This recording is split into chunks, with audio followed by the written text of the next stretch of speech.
Okay, I wasn't expecting this on my 2022 list of predictions. Truly, we are living in a whack timeline. Disclaimer. Even though I may sound harsh towards things or people I talk about in these critique videos, please note that I'm committed to trying to help the creators out rather than antagonize them. Please do not go out of your way to attack or harass anybody who's discussed. This behavior will not be tolerated. Also, please note that my videos are intended for more mature audiences, so viewer discretion is advised. The video shall begin right now. Guess what game I'm playing?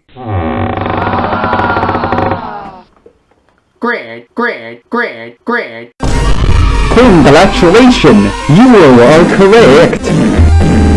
Deep followers. Hey, anyone remember when this guy had a huge following through his reviews on animation? That was a dark time. No one wants to remember that. Okay, unfunny exaggerations aside, Mr. Enter was basically at the forefront of animation reviewers during the mid-2010s. Starting out as a brony reviewer in 2013, he quickly became someone who would express his thoughts on various cartoons, both good and bad. Most of the bad ones. He was far from the most professional or educated on the subject, and mostly took cues from Doug Walker to start, but it's important to recognize that there weren't many animation-focused reviewers when he began, and Doug was still a respected critic back then. That distinction made his channel grow at a rapid rate for such a previously untapped market, indicating some level of admiration and respect. Like many during his heyday, I was really invested in his reviews and his discussion of animated works. He's a large reason why I regained interest in cartoons and went on my own path to discover odd ones myself later on. Believe me, his influence was unreal. In fact, many of his trademarks went into the rest of the cartoon reviewing space, especially with the DeviantArt set even today. Though that scene can make for its own separate analysis because of how deep that trench goes. Thing is, it wouldn't take long though for him to gain some infamy. Even if that was an unpopular mindset until the second half of 2015, when his flaws as a critic became more glowing. Before that even, he was often the subject of ridicule when it came to taking kids' cartoons way out of proportion. Usually it was referring to his unjustified angry tone over seemingly minor issues such as lacking a moral lesson or reliance on gross out and mean-spirited humor. This shift in perception from many former fans also noted his spiteful vents against various production workers for shows and episodes he hated, particularly towards modern SpongeBob writers who he'd name-check and antagonize for the sin of writing abysmal episodes. Chances are you already know about this. I must preface this though by saying much of this stuff is well in the past. He regrets and has apologized for his attacks on writers many years ago, so it's unfair to judge him for that glaring blunder in the now. That still doesn't change the fact he has a record for making moronic as all hell takes. The list is too comprehensive for me to discuss in great detail, and I don't think it's worth padding this video more by mentioning most of them, at least the innocuous ones. Something I will mention, however, is that he decided to venture out into the lucrative political skeptic market with his Technocracy documentary series beginning in early 2019. He had previously made reviews and updates talking about serious issues and other political BS, but this to me was where his lashing against specific targets began to pack a punch. I've got very complicated thoughts on this one series in particular. On one hand, it was a series which felt necessary for him to make. The overwhelming power of big tech and the corruption they've inflicted on the world within the past 20 years is something that really needs to be discussed. And to Enter's credit, his series did shine a light on many of big tech's problems in a well-articulated and engaging way. It actually came across like an objective think piece for most of it, and I agreed with most of his views regarding the subject. In fact, I think it's probably the best video I've seen on the topic, and consider it essential viewing based off its wealth of information. The problem, though, is that this coincides with a rough period during his career, and an even more troubling social climate. A time where you can tell his faith in humanity was sinking. I can't confirm this or anything, but it also seems like the overlap between Technocracy's audience and,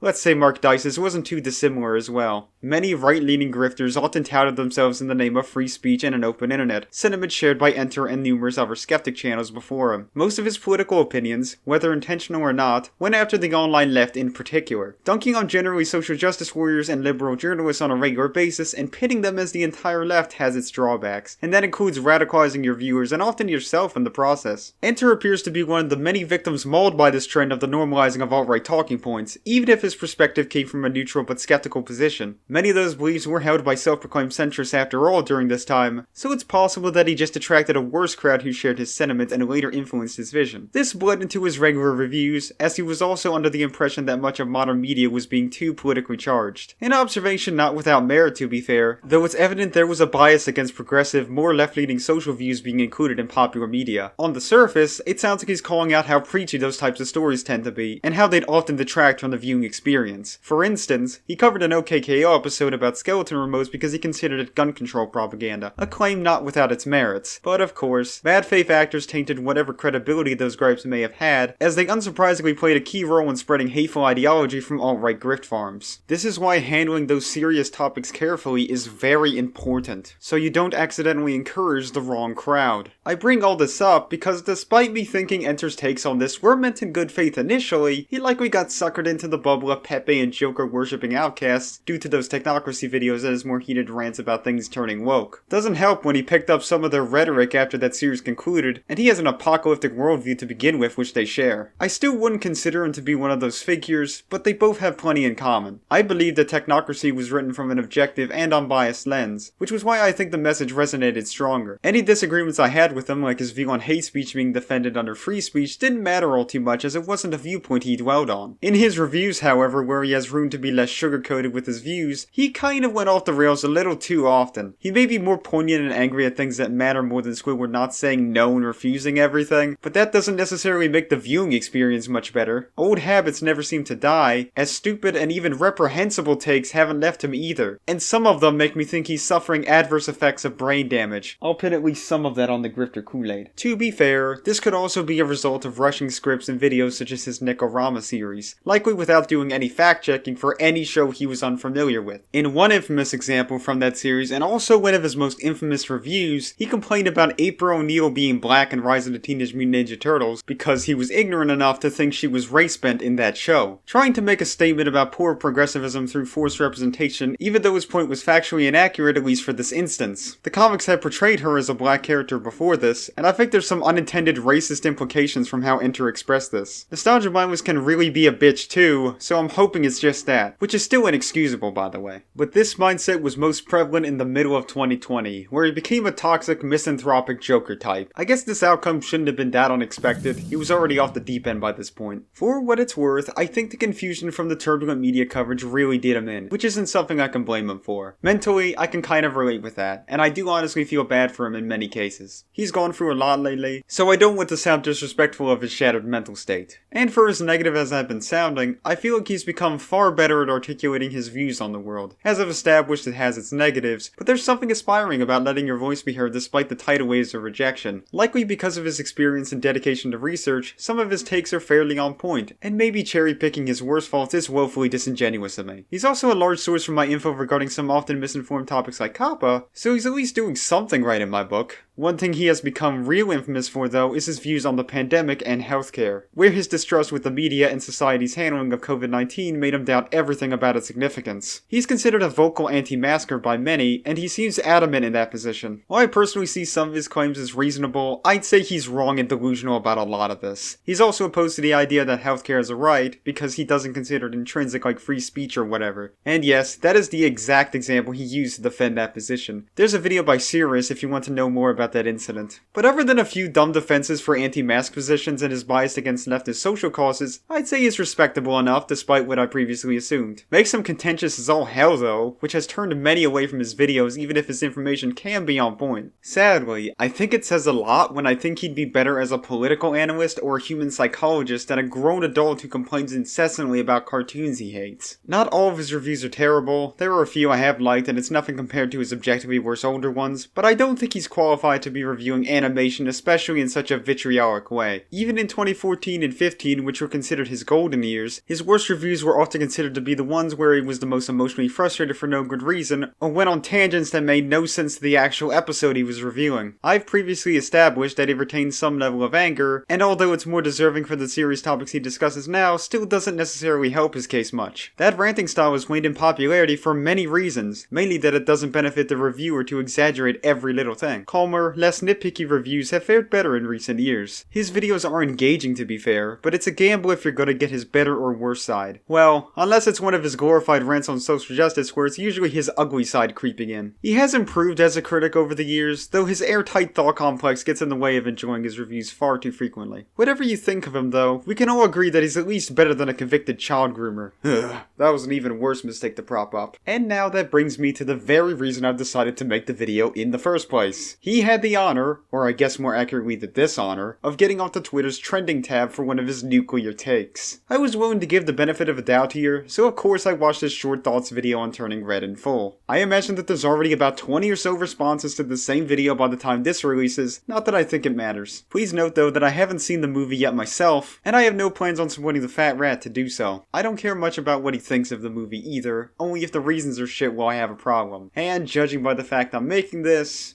take a guess on how well that went. And trust me, I'll be critiquing other parts of this video beyond that one clip which made him briefly famous. We will get to that when it shows up, but for now let's start at the beginning. More accurately, the first part I actually have something worthy of discussing. What do you think I am? A cringe commentator? So I watched Turning Red recently, the latest Pixar film.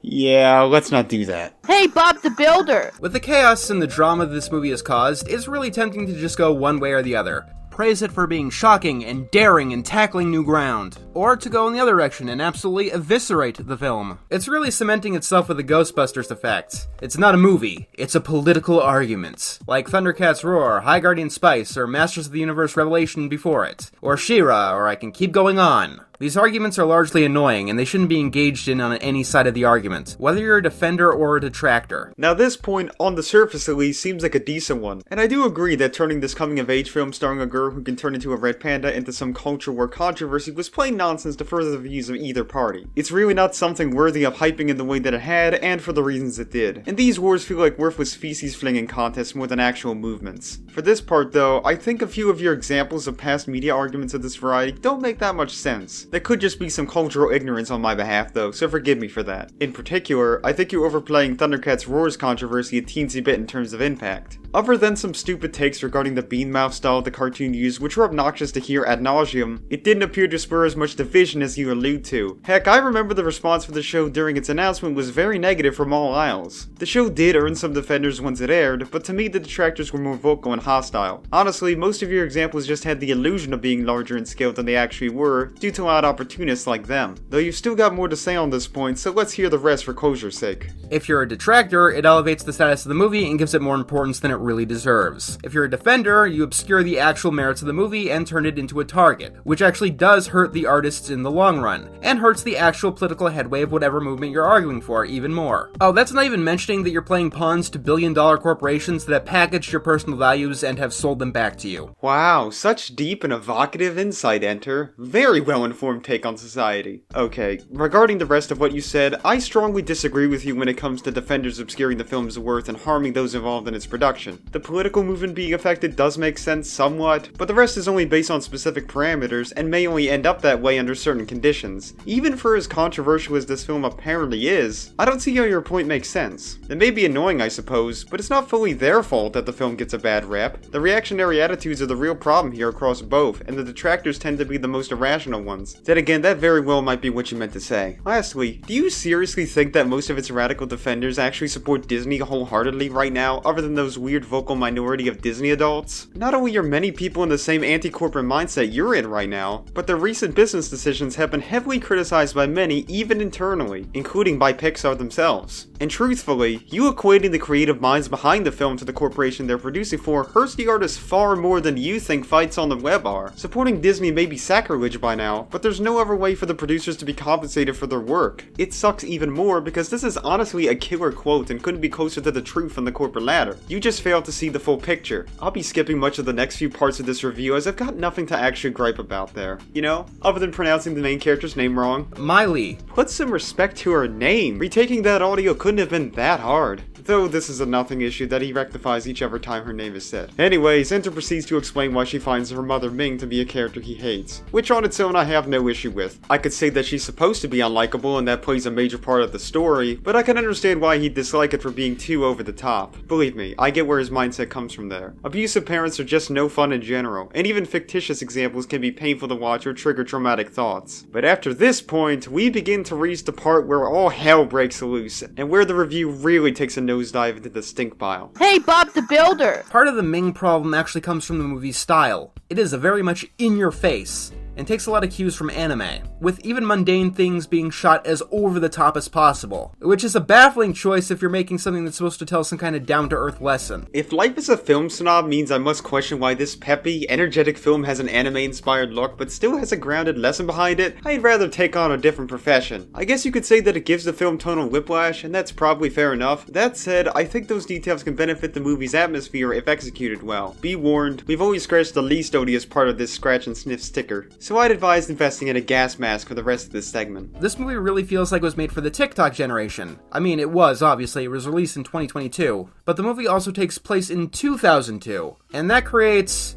many problems with the film. Great to see a cheap jab at TikTok culture in this, where it was clearly put in for no other reason than the clown on TikTok culture. I guess it's accurate to a degree, but it's still such a vague complaint on top of being a lame and easy shot to make. But go on, how does the film being set in the year 2002 immediately put it in jeopardy? Your gripe is already on shaky ground just on its own, because this is not an argument that makes sense to begin with. Like, I hear some of the slang in this film, like the word besties, and while that term did apparently exist way back when, you would not be hearing that in middle school. The movie also overestimates how common cell phone use was among middle schoolers at the time. It wasn't until the mid to late 2000s when cell phones became a common thing in middle schools. Like, unless the family was rich, even the adults at the time would be using beepers. Oh boy, we've already got plenty to unpack. For what it's worth, both of these things realistically are true, at least in terms of general usage. Besties wasn't that popular of a term back in 2002, but it's such a general term to be this trivial over not being accurate at the time. It's not like the term didn't exist at all during it, so the popularity is moot. It's also correct that cell phones weren't even that prevalent of devices in '02 yet, even outside of middle school. Though there is a common trope in fiction referred to as anachronism, where an object or being is placed into a different time than it actually belongs. Neither of those things, particularly cell phones, may have been that grand in the actual time period, but at least they logically make sense as they did exist then. It's at least better than having them yell "Yas Queen" or having every kid own a smartphones, which would actually shatter the immersion of being set in that time. I suppose you should also be ragging on the Flintstones, because I don't think there were pet dinos, cars, or even suburban communities in the frickin' Stone Age. If not that, should I be glad that you decided not to trash on the concept like you've done before with similar tropes. Oh, and also in regards to the quick text war of Polaroid going bankrupt the year before this movie's setting, film stock for those things was likely still around by 2002. The company's assets were sold off anyway, so the business was still technically alive, if barely. Not that it's relevant, because not only has it remained a popular method of photography even today, it's not even officially branded in the movie. Ugh, and we haven't even made it to the viral bit yet. It can only get worse from here, no doubt. The anime style also feels off due to the time period. While anime did exist in the West, obviously, besides Sailor Moon or Dragon Ball, Pokemon or Yu-Gi-Oh!, it was pretty niche until like 2005. Then we started getting tricklings of things like Zatch Bell, One Piece, and so on. I mean, anime definitely was there, don't get me wrong, but it wasn't the styling of the time. Once again, I don't think the Western popularity of anime during its time has any importance to the film's style not matching well, apparently. This is beyond the fact that Toonami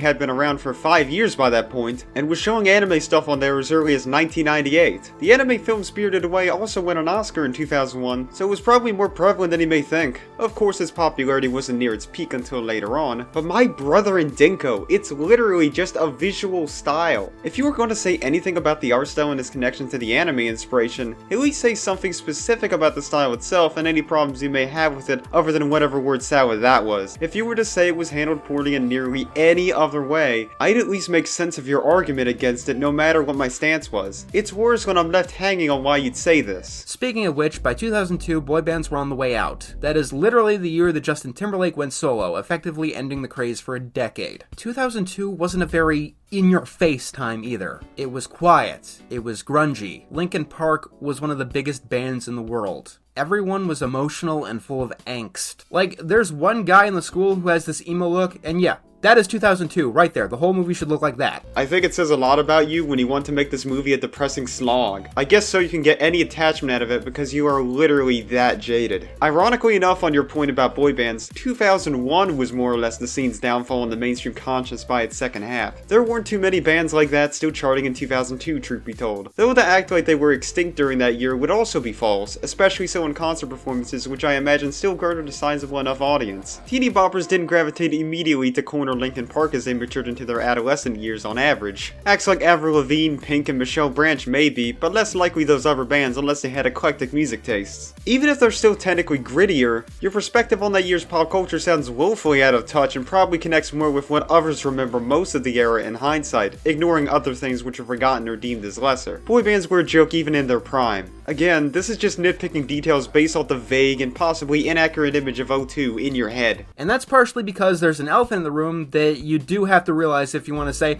golly geez, let's set this film in 2002 for no reason. This film takes place less than a year after the September 11th terrorist attacks. Oh fuck. How are you gonna try and explain this hot garbage? If you haven't noticed yet, this is the bit he was trending for. The footage speaks for itself, honestly. I'd shut your ass up if you were to start something like that. Fortunately for you, I'm charitable enough to give you a chance. I probably shouldn't, but I will. I bring this up because it radically altered the culture of the time, in ways that make this movie feel exceptionally ignorant of the time. Even though, literally, the only reason I can comprehend that this movie is set explicitly in 2002 is because the director grew up in that exact year. Yes, this film takes place in Canada, not the United States, but all over the Western world. Canada, America, the UK, much of Europe. People were paranoid because 9/11 wasn't the only terror attack that had happened. It was the major theme of the decade. You know, it's at this point I realized that dumb Americans should be silenced from ever talking over other nations' views on tragedies that meant more to them than anywhere else. Ironically being more ignorant of the time than you think this kid's film is. Let me be straight with you, the world was definitely on edge because of this terrorist attack, but most countries didn't initiate the war on terror as hard as the US of A did, or for as long. Yes, a lot of the culture changed as a result of attacks during and after 9/11 all around the world, much of it for the worse, especially in the Middle East. But like a typical Yank, you're under the impression that the rest of the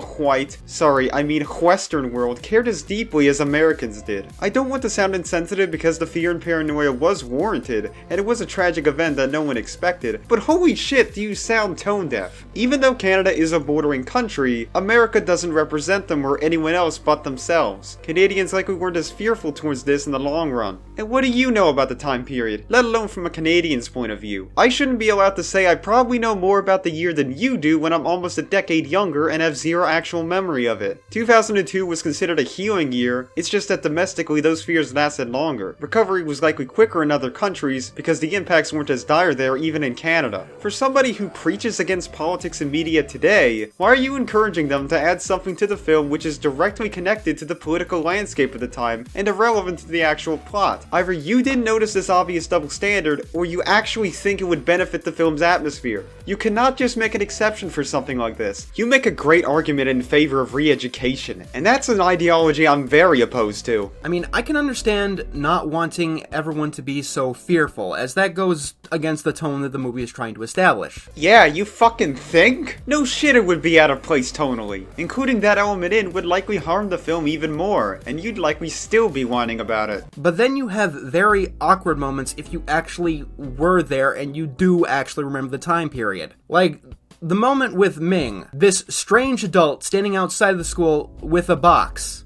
An adult that no one wants to account for, completely trying to obscure her appearance and getting attention of the kids in the school. In real world 2002, she wouldn't just be confronted by the school security guard, she would be tackled by the police and hauled in. Again, this is pushing your country's standards on security over the one where this film actually takes place in. Besides additional travel restrictions and security checks, most other nations didn't take the same measures as America did. Even ignoring that, people have been dunking on this moment in particular because there is no rational human being who would make a statement like this against a fucking children's movie and a fictional story of all goddamn things. You literally cannot defend this take in any any way. Good luck trying without extreme mental gymnastics. Why was the security guard wearing a turban? Why wasn't he racially profiled? That is completely unrealistic for the time. It's dumbass complaints like this one that prove to me that you are unqualified to review and overanalyze not just animation, but any fiction in general. People like you have been harming media discourse for far too long, and you wonder why people left your base years ago. Just because you have a microphone and a voice doesn't mean you should blurt out your schizophrenic ramblings for the whole world to see, no matter how right you think you sound. These takes could probably kill more brain cells than the worst moments of cinema sins, and that's saying something. I know you can do better than this. Alas, your point is unreasonable. The worst part is that you're not even done with this drivel yet. The end cannot come soon enough. Like, here's the thing. If they picked 1999 or 2000 or literally any year that was not 2002, this movie's setting would make a lot more sense. 1999, I could buy the in-your-face attitude, the boy band stuff. That was an optimistic year, despite everything else going on at the time. And on top of that, the movie doesn't get anything at all by setting itself in 2002. The boy band For Town could have been replaced with any other musical act. The lack of cell phones and surveillance technology doesn't matter because May was caught on the news, and being hidden really isn't a goal in this film. I mean, I wouldn't set it in 2022, obviously, but taking place in just a vague, unspecified time, like any other Disney Pixar film, would have done this one so much favor. Well, if you want the film to be set in 1999, that means the movie has to mention shit like Columbine or the Y2K scare and their lingering cultural effects for it to work by your previously set expectations. Your point might have been more palatable if you didn't bring up 9/11's aftermath in such a blatantly America-centric tongue earlier. Again, I just can't believe you are this full of dread that you're gatekeeping a pissing year because it's not historically accurate enough for you in the context of the story. This may very well be the most batshit stupid statement you've ever made in any of your reviews. Yes, worse than thinking 12-Ounce Mouse was a postmodern satirical piece about art itself. This isn't as bad as your anti-mask shit, but it isn't that far off. At least that wraps up the most agonizing part of this whole dumpster fire. Not much else of the review as anything too objectionable, and I think the concluding thoughts are solid enough. He does also mention that the theme of puberty isn't too prevalent, and while again I haven't seen the film, I can say that's accurate. Unfortunately for us, he decides to drop one more spite-filled vent about this movie's defenders and modern media before the video stops. Hey, Bob the Builder! I don't know whether to call it shock advertisement or an offshoot of rainbow capitalism, where Disney and its stands say that everyone has to go see X, Y, and Z film and absolutely love it because it's so daring, so brave. You know, like how they add in a literal gay wink and a nudge, so they can claim that they have the first LGBT character in their film for the 20th time, in such a small role that they can remove it for international audiences. I think we've already got on Disney's case for this years ago about their terrible record of queerbaiting and other stuff like that. Some of the defenders I've seen have acknowledged this, and were understandably expecting very little in terms of boundary-pushing content, and justifiably annoyed. Yes, there was overhype, but that's unpreventable of such a giant media apparatus like Disney. The fault is obviously the system, and you appear to get that at least. I just think you're blaming the fans for it all, which I see as unfair. You want animation that's daring? Watch Braceface. No, I'm not kidding. That show actually had a period episode with things like menstrual cramps mentioned, which aired in 2001. That was more than 20 years ago. And if you're not keeping score, that happened before this movie even took place. You know it's great when your example of a cartoon discussing menstruation has a caveat that renders its importance damn near worthless during its creation. Braceface was a Canadian production, and even in 2001 their standards were typically less strict than ours, unless you're from rural Alberta. Case in point, when the show was airing in the United States, many episodes were either censored or left unaired. Most likely this was an episode that was unseen outside of Canada, because networks in America weren't daring enough to air something like this on kids' television, let alone on the channel that houses the 700 Club. Braceface wasn't even that popular of a show anyway, and was forgotten after its demise. This fails to touch upon the episode's actual quality as well. It could very well be terribly handled and dated. Just a rule of thumb, don't just name off random episodes which you claim to be more significant because they came first, no matter the quality or exposure. It being what it is doesn't change this context. Cartoons were more daring and diverse back then than you probably give them credit for, and definitely more than the industry does today. Not so much with films, but actual on-television animation, yes. It was probably more diverse back then than it is now even. You want to talk Asian characters animation? American Dragon Jake Long, Life and Time of Juniper Lee, Jackie Chan Adventures, Yume from Code Lyoko, Hi Hi Puffy Yumi, and that is also ignoring shows that try to showcase many or all ethnicities, like Class of 3000 or Hey Arnold. I'm not going to give easy credit for things that have already been done and done done better 20 years ago. Or more, in the case of Hey Arnold. But if you want to keep giving credit to a mega corporation that stole your values and is trying to sell them back to you, keep on praising every little scrap of things that they will keep removing for an international market. Because the only color that Disney and these other corporations care about is green. Oh, and another rule of thumb. Name dropping a bunch of past shows or characters that you claim are representation of groups doesn't equate to animation being more daring back then, and neither does it mean those examples are all positive. It actually sounds more like nostalgic confirmation bias biting you. You're forgetting that culture of the time, at least within network executive circles, was a lot more exclusionary when those shows were around. Hell, they're still very hesitant today, seeing as showrunners and directors have to beg networks or studios to allow some more progressive themes into their shows or movies. And even then, they usually like to screw over the teams behind those shows if they do get their way, either through early cancellation or watering their stories down. Disney's very guilty of this through all their departments, but so is Cartoon Network, which many would see as the most representation-friendly network. Much of the problem with queerbait is on the corporations, and not the writers and artists involved who keep pushing for those themes. To act like you could produce an episode in the past 15 to 20 years with directly LGBT themes and suffer no interference would be delusional and false. Even shows like Rocco that did delve into those topics back then did it so subtly that some could deny that's what those episodes were even about. That doesn't make them inherently worthless or anything. Believe me, they're still important, but it wasn't as pronounced back then as stories are allowed to be today. And about racial and ethnic representation, that is also affected by moves from the suits, if not to the same extent. That also forgets the fact that you could have a show with a widely diverse cast, but it won't matter if the characters don't have a purpose. Many minority characters are either relegated to side characters or are poorly portrayed and stereotypical, especially back then. In fact, at least 2 of your cases of past Asian representation were based on real celebrities, so I don't think they should count. Turning Red also being directed by an Asian woman helps a lot too, because it could be inspiring and open the doors for more producers like her in the future. The ham-fisted representation argument sounds even more insensitive when you're talking down to real-life representation in the industry, speaking on behalf of groups you're not a part of. Creators want to improve this by having more underrepresented groups as leads, usually by industry people who share their backgrounds. Unfortunately, upper management often doesn't allow the envelope to be pushed, often for the same reason LGBT themes are often scrapped. Critics like you don't help when you reject it and see it as either stereotypical or pandering, despite being an outsider. I think this clip from Shafirlis' review of the same movie comes to mind. After all, this movie will probably really speak to Asian communities and individuals, especially Asian women, which is an incredibly special thing. I'm personally more interested in hearing how much they saw themselves in this story and these characters, compared to getting the perspective of a pasty white boy. Now, there's nothing wrong with pasty white boy perspectives on a movie intended for all audiences, but when a movie is so rooted in a certain cultural context, it's important to hear the thoughts of people who come from a similar cultural context, and not drown their voices out. And whilst I'm bringing his review up, there's also this statement tying back to your period argument. Past efforts should be admired, but moving the goalpost is something that really needs to happen for these inspiring stories to be seen, and even the duds shouldn't negate their cause. You should probably research these topics at hand before saying loaded, likely factually inaccurate claims like this, but I guess that's woke leftist propaganda which your closed mind refuses to accept. Mixing falsehoods and facts together doesn't subtly make your claims true.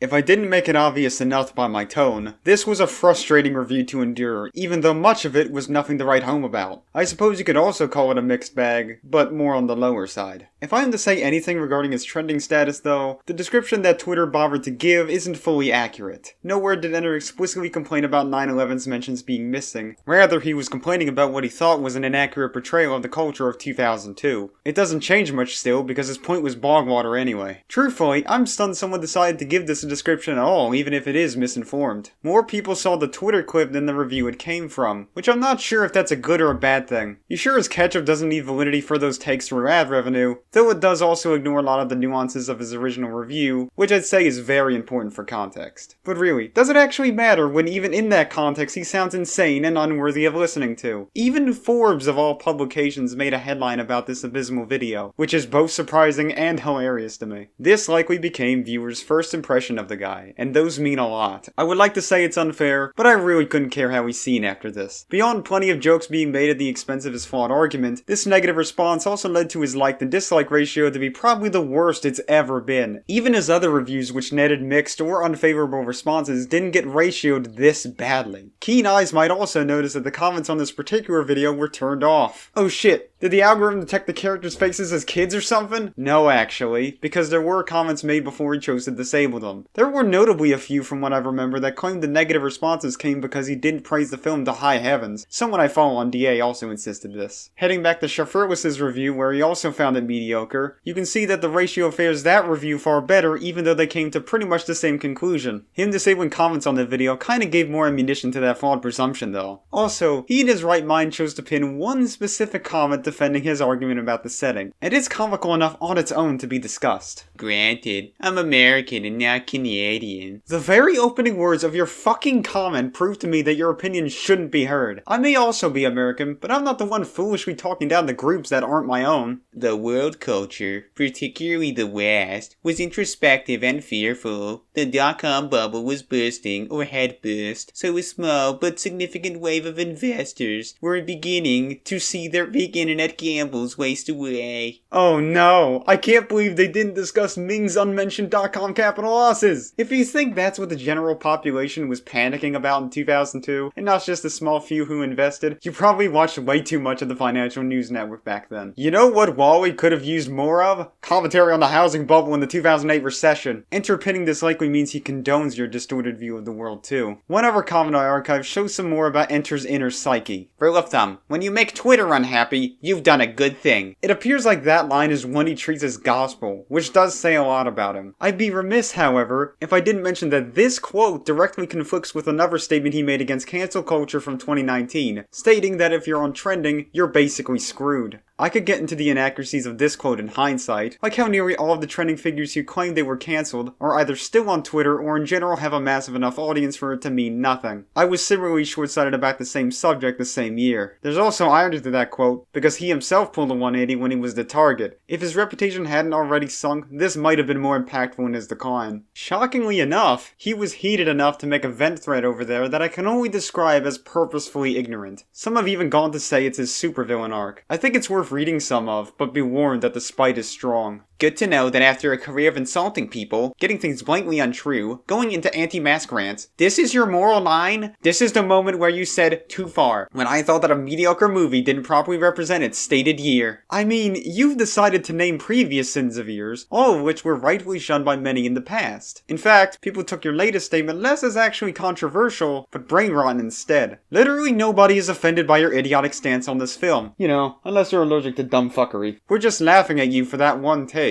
The only reason you think we're mad is because you act like we treated the thing you were trending for as the most sinful of all, when that's really disingenuous. I can speak with 100% certainty that people would take greater issue with your aforementioned crimes over something too ridiculous to be spited over. This entire thread is just a petty straw man, one of the worst I have ever seen coming from a professional reviewer. I'd probably get a brain aneurysm trying to parse what he's fucking saying for half of it. He acts like we just flip-flopped on Elon Musk and J.K. Rowling because it's apparent he treats the Twitter community as a singular entity with a hive mind, a false perception that he's been conditioned to see as truth because of the grim social climate. I understand shitting on Twitterites over a lot of things, but these delusions have gotten to your head to the point of no return. If there's anything we're mad about, it's your refusal to listen and your elitist tough guy attitude. He acts like we're not gonna listen, when he himself is even more hypocritical in this regard. By this point, all he wants is hate and attention, which to me is both immature and inexcusable for any influential critic to be doing. And if he's playing troll, I thought you said in the past that they were equivalent to bullies. Nice to know that didn't stick. The final nail in the coffin, though, is that he quotes Rick goddamn Sanchez with absolute freaking sincerity. A character you're not supposed to idolize. What are you gonna quote next? Fight Club? Jordan Peterson? By this point, nothing seems off limits. Credibility be damned. Oh, and speaking of country music, there is one parallel that I can draw you towards. You may think you're Hank Williams, but you're more than likely just another Aaron Lewis. I mean, how much of a northern redneck do you have to be to end your thread with God bless? Wouldn't shock me in the slightest if you like his song I'm Not the Only One, including the part about the statues. I'm sorry, am I being too harsh? How about you not dehumanize the people who have genuine concerns for you? Sarah only adds salt into the wound, so even his associates are fanning the flames. The same night he made that petty thread, he typed unhinged and psychotic posts over on Twitter, and later threw what is essentially a pity party stream on his YouTube. He said he didn't care what we had to say, but I can confirm that he's projecting. If he truly did not care about the backlash, why would he even respond in the way that he did? Deep down, he's fragile towards all the negativity, sensitivity, which is the only reason I could explain why he'd remove and later disable comments on his turning red video. He didn't want to hear it, and he didn't want anyone else knowing after once the waves calmed. It's literally cope shit. There's no other logical justification. If anything, this proves to me that this video will mean nothing at the end of the day. He refuses to hear what we've got to say, because he sees us as some angry mob that hates him for a reason we don't actually hate him for. These are toxic levels of self-importance and denialism that really need to get checked, probably by force at this rate. It is awful that he's decided to dig himself deeper rather than trying to get help. Shockingly, I desperately want him to get better even for how hostile I've sounded, but it's tricky to bring myself to care if he refuses. He chooses to silence the opposing voices, so the best we can do is act like he doesn't exist. After all, he thinks the very same about us and anyone else who doesn't lick his boot. This video was honestly made more to vent rather than to actually bother helping him constructively, because I realize I'm talking to a brick wall. Alas, I cannot in good conscience let these thoughts go to waste. Consider this to be therapeutic. Many of my complaints may resonate with those who've been saying pretty much the same for years about his bloated ego, hesitance to listen to negative feedback, and just him being a joke in general. The reviewing community would probably be less screwed up without his imprint and damage on the scene. Granted, I think it would only be slightly less bad by a tiny increment. He may not be the worst reviewer the world's cursed us with, though it's infuriating how he keeps messing up and doesn't learn from his mistakes. If he actually didn't care about the latest wave of negative attention, he wouldn't publicly encourage them to keep at it. I really just wish the people who dislike him did so for deserving reasons like that, rather than his often no longer applicable faults of insulting writers or demanding morals. I anticipate a lot of comments with that level of intellect, unfortunately. I believe he has changed from his roots, somewhat for the better, but mainly for the worse. Technocracy's still probably the only thing I can recommend from him, though that's a hard thing to suggest knowing his reputation, and his iffy politics. At the very least, I know he can never truly be the worst animation reviewer. Being a hardcore enlightened centrist who rejects the advice he gets is still better than being a pedophile. That is a constant. I'm not so sure how to conclude this video. This guy gives me such mixed emotions in terms of how I feel towards him. Either he's not actually that bad, or he's all deserving of his status as an outcasted cartoon complainer. At least for now, I am confident in saying his latest screw-up was one of his screwiest. Whether he deserves to trend or not depends on how much attention you think he warrants. After the fuss he made about it, him trending feels like a huge mistake in my mind. But hey, at least that one vent video I planned to do on him since 2020 has technically happened. I would say my advice means nothing, but think about this for a moment. The two of us do share some common ground. We're both cartoon fans, we overthink shit a lot, we've got the tism, TM, and even my voice inflection isn't far removed from his. None of those probably matter, but still. Despite our disagreements, I like to think we're not too disconnected. The only advice I can truly give him is to seek professional, emotional help. Events have been rough for him, and I think he needs his spirits lifted a bit. Then again, this may end up backfiring, and I'll blame myself for the foolish suggestion. In that case, forgetting his existence is sadly the best course of action. If he won't change, why bother trying? Much of the cartoon community already recognizes this, so no wonder he has a vendetta towards them. He has an unclear future ahead of him, and I'm not rooting for his downfall like some are. I cannot in good conscience do that to someone who influenced me. I guess I should just end this poorly thought out response with a reminder that a cartoon review of my own is planned. I aim to get the project done by June, and updates will be provided on its production status on my community tab. With that, I hope that this was a worthwhile watch even if it was depressing and on a dead pony. If you enjoyed, please be sure to like, subscribe, and click that thing which dictates if you'll see my work or not when it's new. Links to my social medias will be provided in the description, Twitter being my most active as long as Musky Boy doesn't infiltrate it. Anyways, I should see y'all again once the review drops. I must now teleport to Conforma!